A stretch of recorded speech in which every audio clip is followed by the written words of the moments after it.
नवसखी योजनेमध्ये उमेदचे महिला बचत गट, माविमचे महिला बचत गट आणि लाडक्या बहिणीचे बचत गट तयार करून एका बचत गटाला 1 लाख रुपये देण्याचा आम्ही निर्णय घेतला आहे। नागपूरमध्ये मी पालकमंत्री आहे, अमरावतीमध्ये पालकमंत्री आहे। यावर्षी नानासाहेब 2200 महिला बचत गटांना आम्ही 22 कोटी रुपये दिले।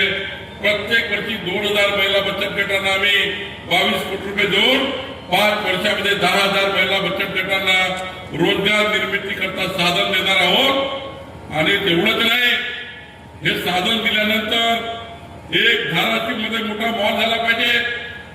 काल माननीय पंतप्रधान मोदीजींनी जे प्रत्येक जिल्ह्याला एक मॉल देण्याची, महिला बचत गटांकरता, उद्योजकांकरता मॉल, महिला बचत गटांना एक या ठिकाणी मॉल देण्याचा निर्णय केला, त्या ठिकाणी मोठी बाजारपेठ देण्याचा निर्णय केला। या बाजारपेठेच्या माध्यमातून धाराशिव मध्ये असलेल्या सर्व महिला बचत गटांना या ठिकाणी आपला व्यवसाय केलेला रोजगार त्या ठिकाणी